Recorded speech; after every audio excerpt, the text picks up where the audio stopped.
Hello dear students, my name is Ved. कैसे हैं आप सब लोग? आई होप कि आप सभी लोग अच्छे होंगे। तो हम लोग स्टार्ट करते हैं क्लास 11 बायोलॉजी का चैप्टर नंबर 2 जो कि क्या है, क्लासिफिकेशन, बायोलॉजिकल क्लासिफिकेशन। तो इस चैप्टर में हम लोग क्या पढ़ेंगे कि जो ऑर्गेनिज्म है उनको जो है क्लासिफाई किया गया है, कौन कौन से किंगडम में उन सभी को क्लासिफाई किया गया है। तो इसके पहले के चैप्टर में द लिविंग वर्ल्ड में हम लोगों ने पढ़ा बायोडाइवर्सिटी के बारे में। बायोडाइवर्सिटी क्या है? अर्थ पर different different species different different number में प्रेजेंट हैं, इसी को ही क्या बोलते हैं, बायोडाइवर्सिटी बोलते हैं। अब इन सारे ऑर्गेनिज्म को एक साथ पढ़ पाना तो संभव नहीं है, इसके लिए हम क्या करते हैं, इसके लिए ऑर्गेनिज्म का जो है हम लोग क्लासिफिकेशन करते हैं। तो ऑर्गेनिज्म का क्लासिफिकेशन जो है करने के बाद कई सारे किंगडम बनते हैं, उन्हीं किंगडम को पढ़ करके और उन किंगडम के अंदर फाइलम्स वगैरह के बारे में पढ़ करके हम उन ऑर्गेनिज्म के बारे में जान सकते हैं। तो हम लोगों ने काफ़ी टाइम पहले से ही अपने अध्ययन की सुविधा के लिए, स्टडी के लिए जो है हम लोगों ने जीवों को क्लासिफाई किया। जैसे जैसे समय गुजरता गया उस तरीके से हम लोगों ने जो है अपनी सुविधा के अनुसार हम लोगों ने जीवों को जो है क्लासिफाई किया है। तो अगर हम बायोलॉजी की बात कर रहे हैं तो जो बायोलॉजी है उसमें हमको जीवों को काफ़ी साइंटिफिक तरीके से जो है क्लासिफाई करना होगा। तो जो सबसे पहला प्रयास था, जो सबसे first scientific basis of classification था, उस टाइप का क्लासिफिकेशन सबसे पहले अरस्तू ने किया था। अरस्तू को आप सभी लोग जानते हैं कि उनको father of biology and father of zoology भी कहते हैं, उनको father of biology and father of zoology भी कहते हैं। तो हम बात करते हैं सबसे पहले जो है प्लांट्स की। अरस्तू ने क्या किया, अरस्तू ने सबसे पहले प्लांट्स और एनिमल को कैटेगराइज किया। उन्होंने प्लांट्स को जो है डिवाइड किया, जो है 3 मेन टाइप के प्लांट्स को उन्होंने डिवाइड किया। उसमें जो है क्या क्या आते हैं, उसमें आते हैं ट्री और इसके अलावा हर्ब एंड इसके अलावा जो है सर्ब। तो प्लांट में 3 कैटेगरियां बनी, ट्री, हर्ब एंड सर्ब। सबसे छोटे जो पौधे थे उनको हर्ब में रखा गया, जैसे कि जड़ी बूटियों को। और इसके अलावा जो है सर्ब की अगर बात करें तो जो झाड़ियां होती हैं उनको सर्ब में रखा गया, और झाड़ियों से बड़े जितने भी प्लांट्स थे उन सभी को किसमें रखा गया, उन सभी को ट्री की कैटेगरी में रखा गया। नेक्स्ट हम बात करते हैं एनिमल्स की। तो अरस्तू ने एनिमल्स को जो है उन्होंने उनकी 2 कैटेगरियां बनाई। एक ऐसी कैटेगरी जिसमें उन्होंने एनाइमा को रखा, यानी कि जिनके ब्लड का कलर रेड नहीं था उनको एनाइमा में रखा। और इसके अलावा जो है ऐसे ऑर्गेनिज्म, ऐसे एनिमल्स जिनके ब्लड का कलर रेड था उनको उन्होंने एनाइमा की कैटेगरी में रखा, उनको जो है उन्होंने एनाइमा की कैटेगरी में रखा। एनाइमा ऐसे जीव जिनमें की रेड ब्लड नहीं होता, डोंट हैव रेड ब्लड, इनके पास में रेड ब्लड नहीं होता। तो ऐसे सभी जो है एनिमल्स को एनाइमा में रखा।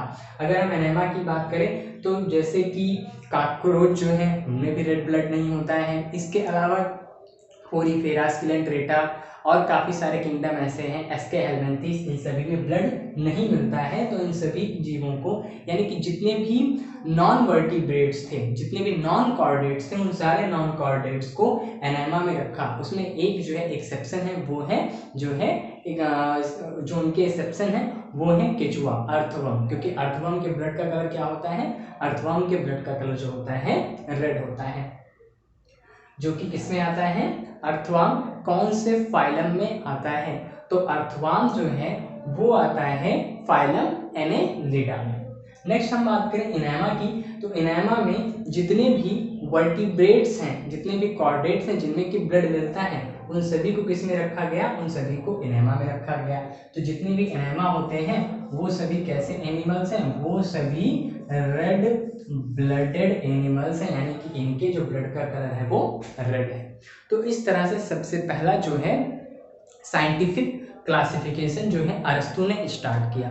उसके बाद में अगर हम बात करें किंगडम्स की, तो सबसे पहले जो है 2 किंगडम क्लासिफिकेशन सिस्टम जो था वो कैरोलस लिनियस ने दिया था। और कैरोलस लिनियस ने जो है ऑर्गेनिज्म को 2 मेन कैटेगरियों में बांटा। सबसे पहला जो किंगडम था वो था प्लांटी, और दूसरा जो किंगडम है वो है एनिमल है। तो 2 किंगडम क्लासिफिकेशन किसके द्वारा दिया गया था, कैरोलस कैरोलस लीनियस के द्वारा दिया गया था। कैरोलस लीनियस ने जो है टू किंगडम क्लासिफिकेशन दिया और उसमें उन्होंने प्लांटी और इसके अलावा एनिमल्स को रखा। तो एनिमल्स को एनिमलिया किंगडम में रखा गया, प्लांट्स को प्लांटी किंगडम में रखा गया। तो प्लांटी में उन सभी जीवों को रख दिया गया, उन सभी ऑर्गेनिल्स को रख दिया गया जिनके पास क्या होती है, सेल वॉल प्रेजेंट होती है। ऐसे सभी जीव जिनमें की सेल वॉल थी उसमें जो है उन्होंने प्लांट्स को रख दिया, और जिनमें सेल वॉल एब्सेंट थी उसमें जो है उन्होंने एनिमल को रख दिया। अब इसके बाद हम बात करते हैं थ्री किंगडम क्लासिफिकेशन सिस्टम की। तो अब जो टू किंगडम क्लासिफिकेशन सिस्टम है उनमें जो है कुछ कमियां थी, उन कमियों को सुधारने के लिए जो है थ्री किंगडम क्लासिफिकेशन सिस्टम की स्टार्ट हुई।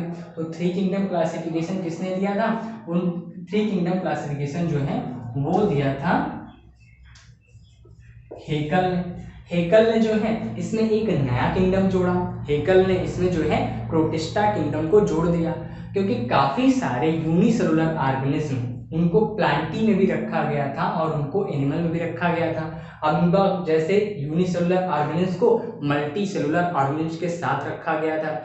ऐसे कुछ यूनिसेलुलर एल्गी जो थे उनको भी किसके अंतर्गत रख दिया गया, उनको जो है प्लांटी में रखा गया। तो अब जितने यूनिसेलुलर ऑर्गेनिज्म थे उन सभी के लिए एक नया किंगडम ऐड किया गया, वो किंगडम है प्रोटिस्टा।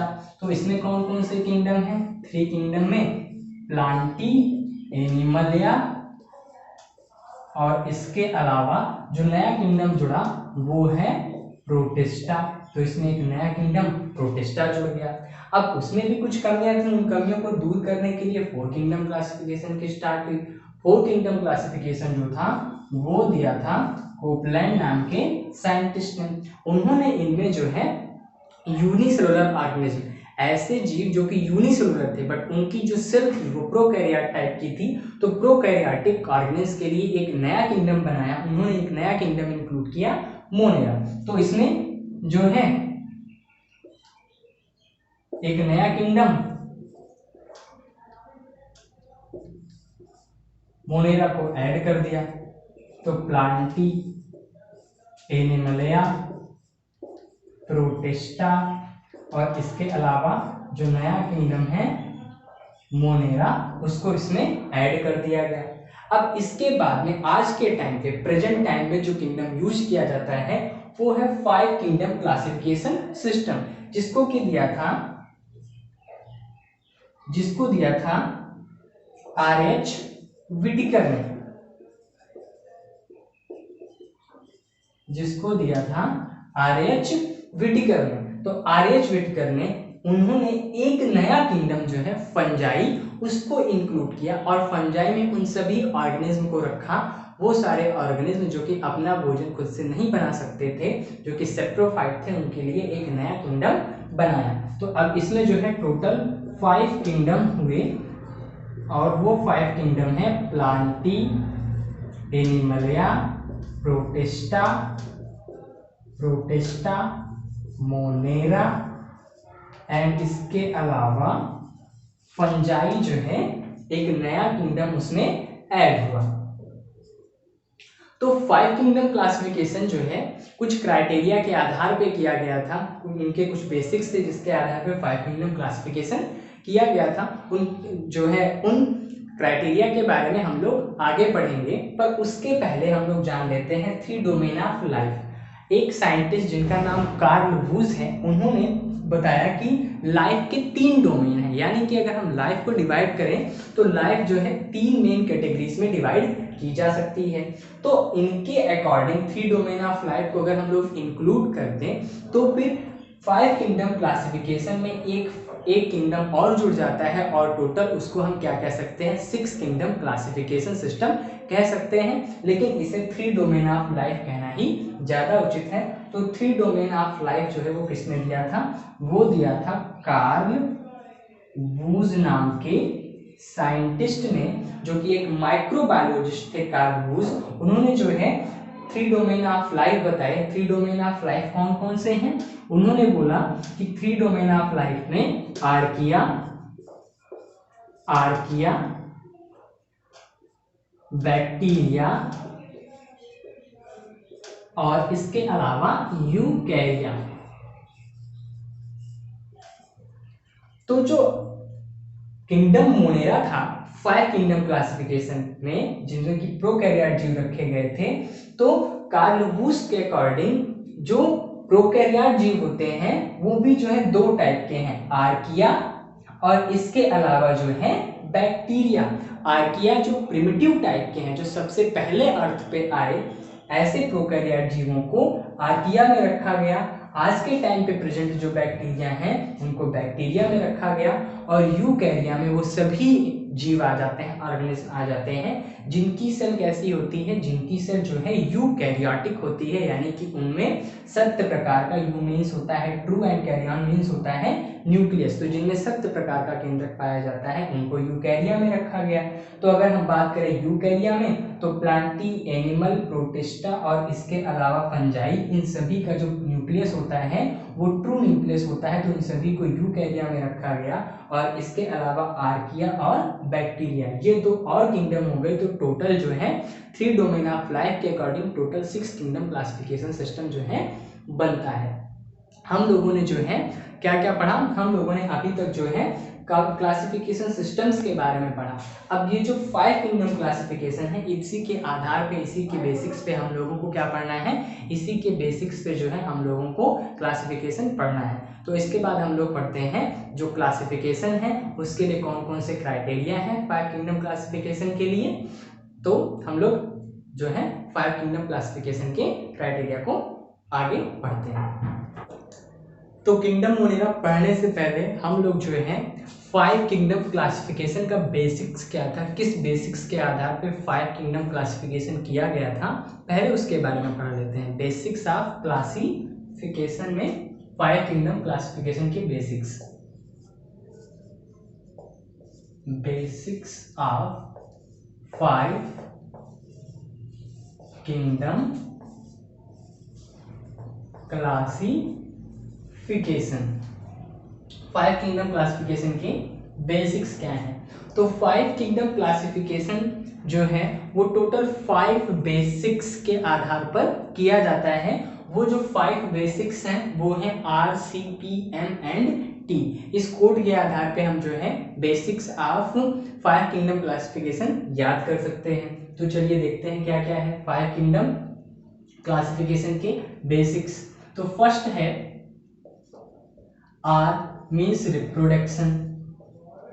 रिप्रोडक्शन, जितने भी किंगडम हैं सभी किंगडम के ऑर्गेनिज्म में रिप्रोडक्शन अलग अलग तरह से होता है। बैक्टीरिया में रिप्रोडक्शन अलग तरह से होता है, और फंजाई की बात करें तो उनमें रिप्रोडक्शन अलग तरह से होता है। प्लांट और एनिमल, इन सभी में रिप्रोडक्शन अलग अलग तरह से होता है। सेक्सुअल रिप्रोडक्शन प्लांट और एनिमल में होता है, लेकिन अगर हम बात करें बैक्टीरिया की, तो बैक्टीरिया वगैरह में एसेक्सुअल रिप्रोडक्शन होता है, बडिंग के द्वारा, इसके अलावा जो है स्पोरुलेशन के द्वारा। तो हर एक जीव में रिप्रोडक्शन के अलग अलग तरीके हैं। दूसरी अगर हम बात करें दूसरे बेसिक्स की, तो रिप्रोडक्शन के अलावा जो है आर के बाद सी, यानी कि सेलुलर और सेलुलर स्ट्रक्चर, इन सभी का सेल किस टाइप का है। कुछ जीव ऐसे हैं जो कि प्रोकैरियोट हैं, कुछ जीव ऐसे हैं जो कि यूकैरियोट हैं। मोनेरा किंगडम जो है वो जो है कैसा है, प्रोकैरियोट है। बाकी 4 किंगडम है वो सारे किंगडम जो हैं वो सभी के सभी यूकैरियोट के हैं। तो सभी का जो सेलुलर स्ट्रक्चर है वो डिफरेंट है। थर्ड अगर हम बात करें तो mode of nutrition. Mode of nutrition यानी कि सभी टाइप के ऑर्गेनिज्म की जो पोषण विधियां हैं वो अलग अलग हैं। बैक्टीरिया अलग तरीके से फीड करते हैं। बैक्टीरिया में most extensive diversity of metabolism होती है। मोस्ट एक्सटेंसिव यानी कि बहुत ही अलग अलग प्रकार से जो है वो अपना भोजन प्राप्त करते हैं। तो मोड ऑफ न्यूट्रिशन। अगर हम फोर्थ बात करें, फोर्थ बेसिक्स की बात करें, फाइलोजेनिक रिलेशनशिप। फोर्थ है फाइलोजेनिक रिलेशनशिप। फाइलोजेनिक रिलेशनशिप क्या है? हर एक ऑर्गेनिज्म आज के टाइम पे जो कॉम्प्लेक्स ऑर्गेनिज्म है और आज से पहले के टाइम पे जो ऑर्गेनिज्म थे सिंपल टाइप के ऑर्गेनिज्म, सिंपल टाइप के ऑर्गेनिज्म से ही आज के टाइम के कॉम्प्लेक्स ऑर्गेनिज्म बने हैं, उनमें इवोल्यूशन होता गया और इवोल्यूशन के थ्रू आज के कॉम्प्लेक्स जो हैं ऑर्गेनिज्म बने। अब जो पहले के जीव थे और जो आज के टाइम के प्रेजेंट जीव हैं उन दोनों के बीच में क्या रिलेशन है, इस रिलेशन के आधार पर भी जो है क्लासिफिकेशन किया जाता है, किंगडम जो है बनाए जाते हैं। तो फाइलोजेनिक रिलेशन। और लास्ट अगर हम बात करें, जो लास्ट है फिफ्थ, तो फिफ्थ में आ जाएगा thallus organisation. Thallus organisation, thallus organisation का मतलब कुछ जीव जो हैं वो यूनिसेलुलर हैं, कुछ जीव जो हैं वो मल्टी सेलुलर हैं। इस आधार पर भी जिस प्रकार से उनके शरीर की संरचना है, थैलस का ऑर्गेनाइजेशन है, उसके आधार पर भी जीवों को क्लासिफाई किया जाता है।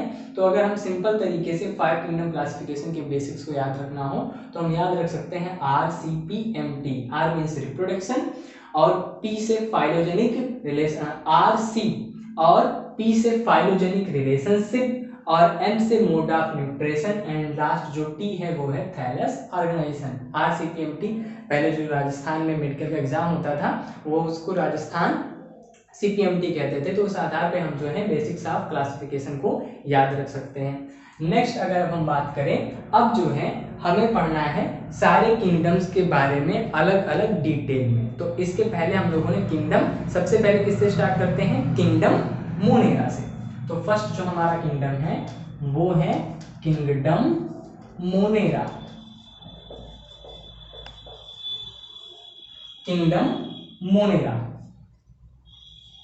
किंगडम मोनेरा की बात करें अगर हम, तो किंगडम मोनेरा में जो सोल मेंबर है किंगडम मोनेरा के वो है बैक्टीरिया, यानी कि बैक्टीरिया जो है वो किंगडम मोनेरा के सोल मेंबर है।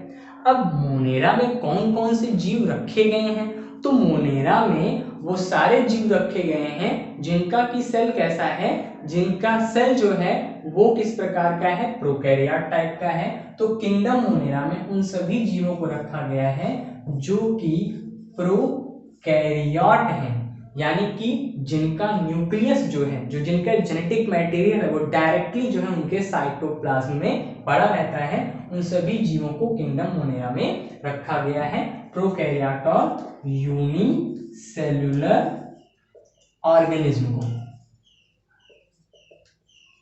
तो किंगडम मोनेरा में सभी प्रोकैरियोट यूनिसेल्युलर ऑर्गेनिज्म को रखा गया है। अब मोनेरा के अंतर्गत कौन कौन से ऑर्गेनिज्म आते हैं, तो मोनेरा के अंतर्गत जो सोल मेंबर है मोनेरा के वो हो गए बैक्टीरिया, बैक्टीरिया, इसके अलावा जो है ब्लू ग्रीन एल्गी जिनको हम क्या कहते हैं, साइनोबैक्टीरिया कहते हैं। तो बैक्टीरिया, ब्लू ग्रीन एल्गी और इसके अलावा माइकोप्लाज्मा, माइकोप्लाज्मा को भी किंगडम मोनेरा में रखा गया है। तो हम इन सभी के बारे में आगे डिटेल में पढ़ेंगे, बैक्टीरिया, बीजे और माइकोप्लाज्मा। बैक्टीरिया के बारे में हम लोग काफी इंटरेस्टिंग जो है जानकारी जो है शेयर करेंगे। तो किंगडम मोनेरा में प्रोकैरियोट यूनिसेलुलर ऑर्गेनिज्म को रखा गया जिनमें कि बैक्टीरिया जो कि सोल मेंबर हैं वो आते हैं, ब्लू ग्रीन एल्गी जिनको साइनोबैक्टीरिया भी कहते हैं और इसके अलावा जो है माइकोप्लाज्मा भी आते हैं। तो जो किंगडम मोनेरा है वो काफी ज्यादा वास्ट है, काफी सारे बैक्टीरिया की वैरायटी जो है मिलती है। एक अगर हम अपनी मुट्ठी को बंद कर लें तो इस मुट्ठी में ही ना जाने कितने टाइप के 100 टाइप के बैक्टीरिया जो है हमारी मुट्ठी के अंदर ही होंगे। तो बैक्टीरिया जो है वो हर जगह लगभग सभी कंडीशंस में मिलते हैं। तो हम लोग स्टार्ट करते हैं सबसे पहले बैक्टीरिया से। बैक्टीरिया, बैक्टीरिया जो है इवोल्यूशन के टाइम की अगर हम बात करें तो लगभग 3 बिलियन वर्ष, 3 बिलियन ईयर्स एगो सबसे पहले क्या बने होंगे, सबसे पहले जो है अर्थ पे आने वाले जो सबसे पहले जीव रहे होंगे, ऑर्गेनिज्म रहे होंगे, वो सभी क्या रहे होंगे, बैक्टीरिया रहे होंगे, आर्की बैक्टीरिया रहे होंगे। इन्हीं आर्की बैक्टीरिया से आज के टाइम के यूकैरियोट जो है जीव बने होंगे। तो सबसे पहले कौन से जीव आए, सबसे पहले जो है वो आए हैं किंगडम मोएरा के जीव बैक्टीरिया आए हैं। अब बैक्टीरिया की अगर हम बात करते हैं तो बैक्टीरिया के अध्ययन को क्या कहा जाता है, तो बैक्टीरिया के अध्ययन को हम लोग कहते हैं बैक्टीरियोलॉजी, स्टडी ऑफ बैक्टीरिया। इसको क्या बोलते हैं हम लोग, बैक्टीरियोलॉजी। और अगर हम बात करें कि बैक्टीरिया की डिस्कवरी किसने की, सबसे पहले जो देखा गया जीव था लिविंग ऑर्गेनिज्म, सबसे पहले देखी गई जो लिविंग सेल थी वो बैक्टीरिया की थी। बैक्टीरिया को देखा था एंटोनी वॉन ल्यूवेनहॉक ने अपने बनाए हुए कंपाउंड माइक्रोस्कोप से। उन्होंने अपने बनाए माइक्रोस्कोप से दांतों की खुरचन और मैल में उन्होंने बैक्टीरिया को देखा। तो बैक्टीरिया की डिस्कवरी किसने की, बैक्टीरिया की जो डिस्कवरी है वो की थी एंटोनी वॉन ल्यूवेनहॉक ने। बैक्टीरिया की डिस्कवरी किसने की, एंटोनी वॉन ल्यूवेनहॉक। और टर्म किसने दिया, टर्म बैक्टीरिया किसने दिया, तो टर्म बैक्टीरिया गिवन बाय, जो टर्म बैक्टीरिया था वो दिया था एक साइंटिस्ट एहरनबर्ग ने, एहरनबर्ग। तो सबसे पहले आने वाले जीव, सबसे पहले अर्थ पे सबसे पहले आने वाले जीव जो थे वो बैक्टीरिया थे, और बैक्टीरिया के अध्ययन को बैक्टीरियोलॉजी कहते हैं। बैक्टीरिया की डिस्कवरी की थी एंटोनी वॉन ल्यूवेनहॉक ने। सबसे पहली जो लिविंग सेल थी वो बैक्टीरिया की देखी गई थी, और जो टर्म बैक्टीरिया है वो दिया था एहरनबर्ग नाम के साइंटिस्ट ने।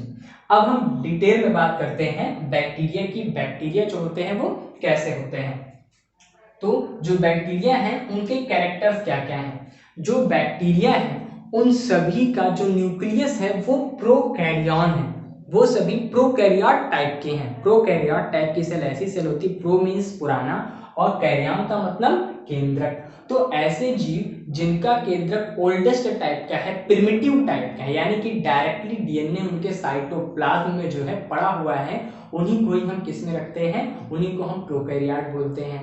तो इनकी जो सेल है वो कैसी है, ये सभी जो है प्रोकैरियोट हैं। तो प्रोकैरियोट जीव कैसे होते हैं, जिनमें की मेम्ब्रेन, न्यूक्लियर मेम्ब्रेन एब्सेंट होती है, nuclear membrane absent, nuclear membrane absent. और जो इनका जेनेटिक मटेरियल होता है वो डायरेक्टली जो है किसके अंदर पड़ा होता है, डायरेक्टली जो है वो साइटोप्लाज्म में पड़ा होता है।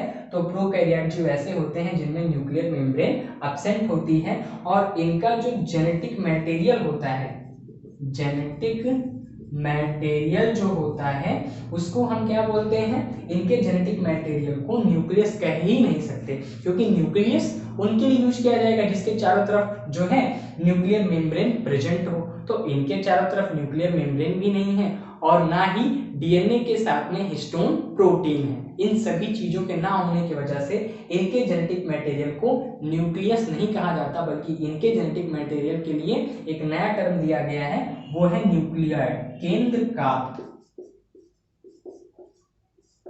इनके जेनेटिक मटेरियल को न्यूक्लियॉइड कहते हैं। न्यूक्लियॉइड के अलावा इसका और नाम क्या है, इनसिपिएंट न्यूक्लियस, यानी कि पुराने टाइप का, अधूरे टाइप का न्यूक्लियस।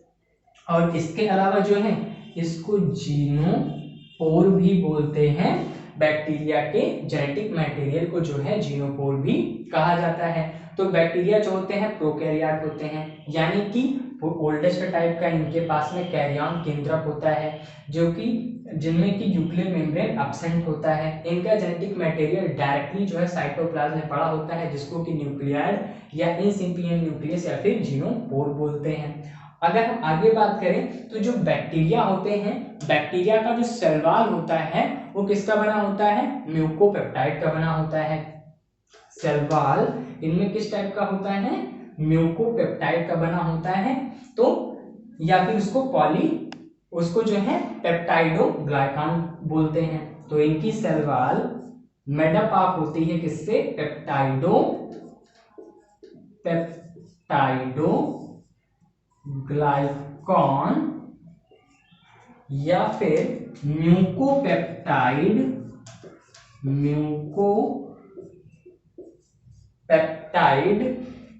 या इसके अलावा जो है इनके सेल वॉल को म्यूरिन भी कहते हैं। तो जो इनकी सेल वॉल होती है वो पेप्टाइडोग्लाइकान या म्यूकोपेप्टाइड या फिर म्यूरिन की बनी होती है। तो इनका जो सेल वॉल है पेप्टाइड यानी कि प्रोटीन के पोर्शन और ग्लाइकॉन यानी कि सैकेराइड के पोर्शन से बना होता है, पॉलीसैकेराइड के पोर्शन से बना होता है। चूंकि पेप्टाइड पोर्शन को जो ग्लाइकॉन पोर्शन उसको म्यूकस से बना होता है, इस वजह से इसको म्यूकोपेप्टाइड या फिर म्यूरिन भी बोलते हैं। तो अगर हम इनके सेल वॉल के स्ट्रक्चर की बात करें तो इनका सेल वॉल कैसा होता है? पेप्टाइडोग्लाइकॉन 4 टाइप के पेप्टाइड पॉलीपेप्टाइड जो होते हैं वो प्रेजेंट होते हैं। और इसके अलावा जो है जो इनके पास सैकेराइड है वो सैकेराइड 2 टाइप के होते हैं, NAG and NAM, N acetyl glucosamine and N acetyl muramic acid. ये 2 टाइप के पॉलीसैकेराइड एक दूसरे से, ये दोनों क्या है? ये दोनों जो है पॉलीसैकेराइड हैं जो कि एक दूसरे से बीटा 1,4 ग्लाइकोसिडिक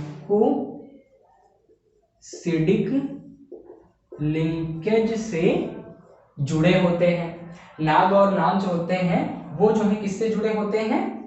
ये पॉलीसैकेराइड हैं, बीटा 1,4 जो है ग्लाइकोसिडिक लिंकेज से जुड़े होते हैं। तो ये चेन टाइप का स्ट्रक्चर बनाते हैं कुछ इस तरह से, एक बार नाग, फिर उसके बाद नाम, फिर नाग, फिर उसके बाद नाम। यहां पर भी वैसे ही नाग, नाम, नाग और नाम। तो इसमें एक क्या होगा? एक होगा नाग एन एसिटिल ग्लूकोजामाइन होगा, तो दूसरा जो है एन एसिटिल म्यूरामिक एसिड होगा। अब ये दोनों जो हैं एक दूसरे से पॉलीपेप्टाइड से जुड़े होते हैं। तो टोटल कितने टाइप के पॉलीपेप्टाइड होते हैं? टोटल जो होते हैं 4 टाइप के पॉलीपेप्टाइड जो हैं बैक्टीरिया की सेल वॉल में मिलते हैं। उनमें से एक जो प्रमुख है वो है डाईएमिनोपाइमेलिक एसिड, जो कि ग्राम पॉजिटिव बैक्टीरिया के सेल वॉल में प्रेजेंट होता है। तो इस तरह से बैक्टीरिया का जो सेल वॉल होता है, नाग और नाम एक दूसरे से सीरीज के रूप में जुड़े होते हैं और इनकी जो क्रॉस लिंकिंग होती है वो ऑलिगोपेप्टाइड के द्वारा होती है। किसके द्वारा होती है? ये जो है ऑलिगोपेप्टाइड है, ये जो 4 टाइप के पेप्टाइड हैं उनके द्वारा क्रॉस लिंकिंग होती है। तो बैक्टीरिया को किल करने के लिए कुछ बैक्टीरिया होते हैं जिनके ऊपर पेनिसिलिन जो है इफेक्ट करता है। पेनिसिलिन क्या है? पेनिसिलिन जो है वो एंटीबायोटिक है। तो मोस्टली वो करता क्या है? जो पेनिसिलिन है वो इसी जो है क्रॉस लिंकिंग को ही खत्म कर देता है, यानी कि इन बैक्टीरिया के सेल वॉल फॉर्मेशन को रोक देता है। तो इसी वजह से पेनिसिलिन जो होता है वो बैक्टीरियल डिजीज में इफेक्टिव होता है। तो हम लोगों ने बैक्टीरिया के सेल वॉल के बारे में जाना कि बैक्टीरिया के सेल वॉल पेप्टाइडोग्लाइकॉन या फिर म्यूकोपेप्टाइड या फिर म्यूरिन से बना होता है। इसके अलावा अगर हम बात करें बैक्टीरिया की, तो बैक्टीरिया में जो होते हैं 70S टाइप राइबोसोम होते हैं। बैक्टीरिया में जो राइबोसोम है जो कि प्रोटीन का निर्माण करते हैं वो 70S टाइप के होते हैं। और इसके अलावा इनमें membrane bounded cell organelle absent होते हैं। इनमें membrane bounded cell organelle absent होते हैं, यानी कि इनमें ना तो मिटोकॉन्ड्रिया मिलता है, ना ही इनमें क्लोरोप्लास्ट मिलता है, ना ही इनमें गाल्जी बॉडी मिलती है। तो बैक्टीरिया में membrane bounded cell organelle absent होते हैं, 70S टाइप राइबोसोम होता है। इनका सेल वॉल पेप्टाइडोग्लाइकॉन का बना होता है। इनके जेनेटिक मटेरियल को जो कि फ्री रूप में साइटोप्लाज्म में पड़ा रहता है उसको न्यूक्लियोइड बोलते हैं। इसके अलावा जो है बैक्टीरिया में, कुछ बैक्टीरिया में प्लाज्मिड मिलता है। प्लाज्मिड जो है वो डिफरेंट टाइप के फैक्टर्स जो होते हैं वो बैक्टीरिया को प्रोवाइड कराते हैं। तो जो बैक्टीरिया हैं, हम उन लोगों ने जो है उनके बारे में थोड़ा बहुत जाना कि जो बैक्टीरिया हैं वो क्या हैं, उनको हम कैसे पहचानेंगे। तो चलिए अब बात करते हैं टाइप ऑफ बैक्टीरिया की। बैक्टीरिया इतने सारे टाइप्स के क्यों हैं? बैक्टीरिया जो है काफी सारे टाइप्स के हैं, उसका रीजन क्या है? बैक्टीरिया के इतने ढेर सारे टाइप के होने का रीजन ये है कि जो बैक्टीरिया होते हैं भले ही उनका जो स्ट्रक्चर है वो सिंपल है, लेकिन जो बैक्टीरिया का स्ट्रक्चर जितना ही सिंपल है उतने ही वो कॉम्प्लेक्स भी हैं। बैक्टीरिया काफी ज्यादा कॉम्प्लेक्स होते हैं और उनका जो अगर हम मोड ऑफ न्यूट्रिशन की बात करें तो मोस्ट एक्सटेंसिव मेटाबॉलिक डाइवर्सिटी किसमें मिलती है? मोस्ट एक्सटेंसिव मेटाबॉलिक डाइवर्सिटी जो है वो बैक्टीरिया में मिलती है। यानी कि बैक्टीरिया जो अपना पोषण है, जो न्यूट्रिशन है, वो कई सारे टाइप्स से जो है प्राप्त कर सकते हैं। तो पहली बात, जो उनका सेल वॉल का स्ट्रक्चर है, इसके आधार पर बैक्टीरिया के शेप अलग अलग हैं। तो एक जो है टाइप बैक्टीरिया के उनके शेप पर बन जाएंगे और इसके अलावा मेटाबॉलिक डाइवर्सिटी के आधार पर भी जो है बैक्टीरिया के कई सारे टाइप्स हैं। तो बैक्टीरिया जितने ही सिंपल हैं उससे कहीं ज्यादा वो कॉम्प्लेक्स हैं और मोस्ट एक्सटेंसिव मेटाबॉलिक डाइवर्सिटी किसमें मिलती है? वो मिलती है बैक्टीरिया में। ये इंपॉर्टेंट लाइन है, इसको नोट कर लेते हैं। Most metabolic, most extensive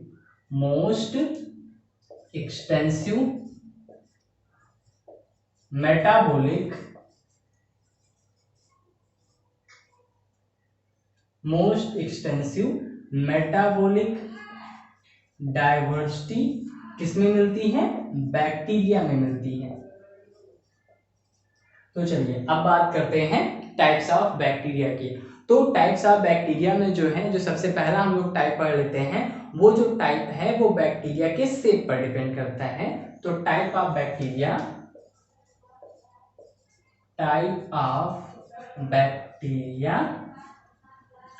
on basis of their shape, bacteria के शेप के आधार पे। तो बैक्टीरिया के शेप के आधार पर मोस्टली जो है 4 टाइप के बैक्टीरिया होते हैं। फर्स्ट है कोकाई, सेकंड है बैसिलाई, थर्ड है विब्रियो एंड फोर्थ है स्पाइरलाई। कोकाई कैसे होते हैं? स्फेरिकल होते हैं। कोकाई जो होते हैं वो गोल होते हैं, स्फेरिकल होते हैं, बैसिलाई जो होते हैं वो किस आकार के होते हैं? छड़ के आकार के होते हैं, इसीलिए इनको जो है बैसिलाई बोलते हैं। ये कैसे होते हैं? Rod shaped. जो बैसिलाई हैं वो कैसे हैं? वो सभी जो है रॉड शेप्ड हैं। और अगर हम विब्रियो की बात करें तो विब्रियो कैसा है? कॉमा के शेप का, जैसे कि विब्रियो कॉलेरिस का एग्जांपल हो गया। और अगर हम स्पाइरलाई की बात करें तो स्पाइरलाई जो बैक्टीरिया होते हैं वो सभी जो है बिल्कुल सांपों की तरह हेलिक्स फॉर्म बना लेते हैं, मुड़ करके हेलिक्स फॉर्मेशन में आ जाते हैं। तो उनको हम क्या बोलते हैं? स्पाइरलाई। ये किस फॉर्म में होते हैं? ये जो होते हैं हेलिक्स के फॉर्म में होते हैं, यानी कि लिपटे हुए होते हैं। तो अगर हम उनके शेप की बात करें तो शेप के आधार पर बैक्टीरिया 4 टाइप के होते हैं: कोकाई, बैसिलाई, विब्रियो और स्पाइरलाई। कोकाई स्फेरिकल है, बैसिलाई रॉड शेप्ड है, विब्रियो कॉमा शेप्ड है और स्पाइरलाई जो है वो हेलिक्स के फॉर्म में है। अब नेक्स्ट हम बात करते हैं, अगर हम बैक्टीरिया को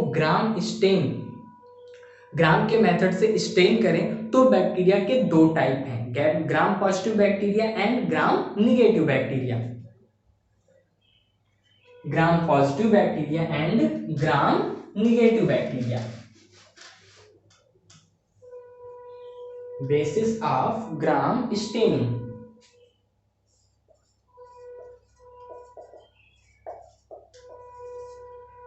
क्रिश्चियन ग्राम नाम के एक साइंटिस्ट थे। उन्होंने क्या किया, उन्होंने बैक्टीरिया को स्ट्रेन करना, कलर करके उन्होंने देखा तो उनको 2 टाइप के बैक्टीरिया मिले। ऐसे बैक्टीरिया जिन्होंने ग्राम स्टेन ले लिया था, क्रिस्टल वायलेट यानी कि पर्पल कलर के दिखाई पड़े, वो सभी जो है ग्राम पॉजिटिव बैक्टीरिया कहलाए। और ऐसे सभी बैक्टीरिया जिन्होंने, जो कि वायलेट कलर के नहीं थे, उनको जो है ग्राम नेगेटिव कहा गया। तो ये जो ग्राम पॉजिटिव और ग्राम नेगेटिव बैक्टीरिया हैं, वो सभी, उन सभी को क्या किया जाता है, उन सभी को पहले स्टेन किया जाता है। बैक्टीरिया की कॉलोनी को स्टेन करते हैं। उनको कैसे स्टेन करते हैं, सबसे पहले उनको क्रिस्टल वायलेट से जो है उन बैक्टीरिया के कल्चर मीडियम में क्रिस्टल वायलेट डाल दिया जाता है। और क्रिस्टल वायलेट डालने के बाद में थोड़ा सा उसमें KI का सोल्यूशन, पोटेशियम आयोडाइड का सोल्यूशन भी डाल देते हैं। और उसके बाद में थोड़ी देर के बाद में उसको अल्कोहल से वॉश कर लिया जाता है। तो जितने बैक्टीरिया जिन्होंने कि अपने सेल वॉल में, उनके सेल वॉल में जो क्रिस्टल वायलेट का कॉम्प्लेक्स बन जाता है, उनके सेल वॉल में जो है डिपॉजिट हो जाता है। तो ऐसे जितने भी बैक्टीरिया जिनके सेल वॉल में जो है ये डिपॉजिट हो जाते हैं, वो सभी पर्पल कलर के हो जाते हैं। और ऐसे बैक्टीरिया जिनमें ये कॉम्प्लेक्स का डिपोजिशन नहीं होता है, वो सारे बैक्टीरिया जो हैं वो कोई कलर नहीं लेते हैं, वो कलर लेस रह जाते हैं। अब इनको अल्कोहल से वॉश करने के बाद जब सेफलिन से भी कलर कर दिया जाता है, स्टेन कर दिया जाता है, तो ऐसे बैक्टीरिया जो कि बैगनी कलर के थे उनको ग्राम पॉजिटिव कहा गया। और ऐसे बैक्टीरिया जो कि चूंकि सेफलिन से स्टेन करने के बाद वो जो है रेड कलर के दिखाई पड़ते हैं, तो उन सारे बैक्टीरिया को ग्राम नेगेटिव बैक्टीरिया कहा गया। तो हम लोग अब डिवाइड कर लेते हैं type of bacteria on basis of gram staining. तो 2 टाइप के बैक्टीरिया हैं, gram positive bacteria and gram negative bacteria. जिन्होंने स्टेन लिया है वो ग्राम पॉजिटिव, जिन्होंने स्टेन नहीं लिया है वो ग्राम नेगेटिव। तो ग्राम पॉजिटिव बैक्टीरिया जो होते हैं, जितने भी ग्राम पॉजिटिव बैक्टीरिया हैं, उन सभी की सेल वॉल काफी मोटी होती है। तो इनकी जो सेल वॉल होती है वो कैसी होती है, थिक होती है, थिक सेल वॉल। और अगर हम ग्राम नेगेटिव की बात करें तो ग्राम नेगेटिव की जो सेल वॉल होती है वो क्या होती है, थिन होती है, पतली होती है। ग्राम पॉजिटिव जो बैक्टीरिया होते हैं उनमें जो पेप्टाइडोग्लाइकॉन है, पेप्टाइडोग्लाइकॉन जो है उसकी मात्रा जो है वो 60 से 70% होती है। लेकिन अगर हम ग्राम नेगेटिव 60 से 70 या फिर कर लेते हैं इसको 70 to 80% होती है। लेकिन जो ग्राम नेगेटिव बैक्टीरिया होते हैं उनमें जो पेप्टाइडोग्लाइकॉन होता है, पेप्टाइडोग्लाइकॉन होता है, इसकी मात्रा कम होती है। ये लगभग 10 से 15% जो है इनमें जो है पेप्टाइडोग्लाइकॉन मिलता है। और इसके अलावा जो इसके पहले हम लोगों ने बात की थी कि बैक्टीरिया के सेल वॉल में, बैक्टीरिया के सेल वॉल पॉलीपेप्टाइड या पेप्टाइडोग्लाइकॉन है। पेप्टाइडो में 4 टाइप के पेप्टाइड मिलते हैं। उनमें से जो है इनमें जो है ग्राम पॉजिटिव बैक्टीरिया में डाईएमिनोपाइमेलिक एसिड, ये एक टाइप का पेप्टाइड है। ये क्या होता है, ये प्रेजेंट होता है। लेकिन जो ग्राम नेगेटिव होता है उसमें जो डाईएमिनोपाइमेलिक एसिड नाम का पेप्टाइड है वो क्या होता है, वो अब्सेंट होता है। तो ग्राम पॉजिटिव बैक्टीरिया में पेप्टाइडोग्लाइकॉन की मात्रा अधिक होती है और ग्राम नेगेटिव बैक्टीरिया में पेप्टाइडोग्लाइकॉन की मात्रा जो है कम होती है। इसमें ग्राम पॉजिटिव में लिपिड जो है बहुत ही कम मात्रा में होता है, लिपिड का जो अमाउंट है वो बहुत कम मात्रा में है। और इस जो ग्राम नेगेटिव बैक्टीरिया है उसमें लिपिड का अमाउंट काफी ज्यादा है, तो लेस लिपिड कंटेंट। लेकिन इनमें जो है हाई अमाउंट ऑफ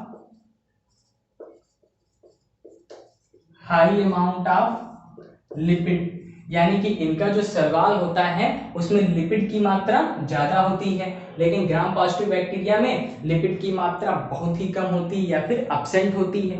तो अब इसमें अगर हम बात करें तो ग्राम नेगेटिव बैक्टीरिया में हाई अमाउंट ऑफ लिपिड, और यहाँ पे हम लोग लिख देते हैं कि लिपिड जो है वो अब्सेंट है, इनमें जो है लिपिड अब्सेंट है।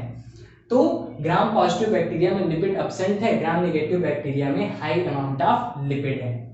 ग्राम पॉजिटिव बैक्टीरिया जो होते हैं उन सभी के ऊपर एंटीबायोटिक्स का असर होता है, क्योंकि एंटीबायोटिक होती हैं जो उनका पेप्टाइडोग्लाइकॉन की जो सलवाल है, ये क्या करता है, पेप्टाइडोग्लाइकॉन की सलवाल के ऊपर वर्क करता है और जो नाम और नाम इन दोनों की क्रॉस लिंकिंग है ये उसको रोक देता है। तो ऐसे सभी बैक्टीरिया जिनमें की पेप्टाइडोग्लाइकॉन की सलवाल मिलेगी उन सभी के ऊपर जो है एंटीबायोटिक जो है वर्क करेगी। लेकिन ऐसे बैक्टीरिया जिसमें पेप्टाइडोग्लाइकॉन की मात्रा कम है वो सभी कैसे होते हैं, वो सभी एंटीबायोटिक के प्रति रेजिस्टेंट होते हैं।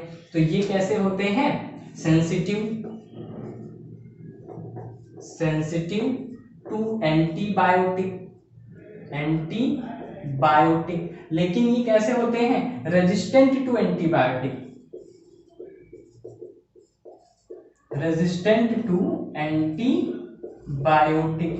ये जो है एंटीबायोटिक के प्रति रेजिस्टेंट होते हैं, यानी कि एंटीबायोटिक्स इन सभी के ऊपर ज्यादा असर नहीं कर पाता। लेकिन यहाँ पे इंटरेस्टिंग बात ये है कि जो ग्राम पॉजिटिव बैक्टीरिया उसमें लिपिड नहीं होता, लेकिन ग्राम नेगेटिव बैक्टीरिया में हाई अमाउंट ऑफ लिपिड होता है। तो इन सभी के ऊपर लाइसोजाइम एंजाइम वर्क करता है, लेकिन इन बैक्टीरिया के ऊपर, ग्राम पॉजिटिव बैक्टीरिया के ऊपर लाइसोजाइम का कोई प्रभाव नहीं पड़ता।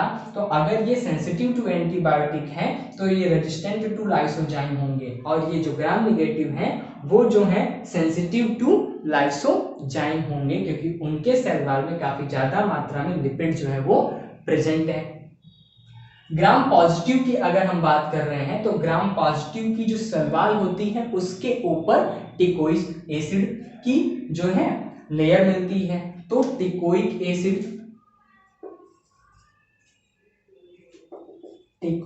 Acid present. और अगर हम ग्राम नेगेटिव की बात करें तो ग्राम नेगेटिव बैक्टीरिया में जो टिकोइक एसिड जो है वो अब्सेंट है। ग्राम नेगेटिव बैक्टीरिया में टिकोइक एसिड जो होता है वो अब्सेंट होता है। नेक्स्ट हम बात करें, जितने भी ग्राम पॉजिटिव बैक्टीरिया हैं उसमें से बहुत कम ही बैक्टीरिया डिजीज काज करते हैं, लेकिन most variety of gram negative bacteria क्या करती है, वो डिजीज काज करती है। हम एग्जाम्पल की बात कर लेते हैं। तो ग्राम पॉजिटिव बैक्टीरिया के जो एग्जाम्पल्स हैं वो क्या क्या हैं। तो ग्राम पॉजिटिव बैक्टीरिया के एग्जाम्पल को याद करने का सबसे आसान तरीका है ए, बी एंड सी। ए से होता है एक्टिनोमाइसीस, बी से जितने भी बैसिलस हैं, जितने भी बैसिलाई टाइप के हैं वो सभी जो है ग्राम पॉजिटिव में आते हैं। एंड सी की बात करें तो कोकाई, काफी सारे कोकाई बैक्टीरिया ग्राम पॉजिटिव में आते हैं, जैसे कि स्ट्रेप्टोकोकस एग्जांपल ले लेते हैं। तो स्ट्रेप्टोकोकस,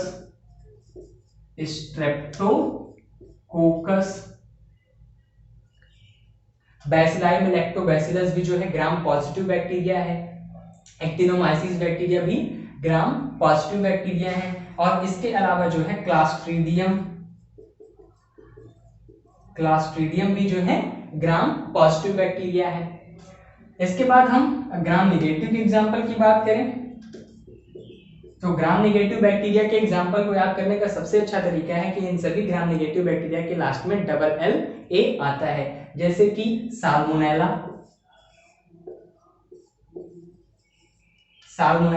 लास्ट में डबल एल ए। इसके अलावा पास्चुरेला,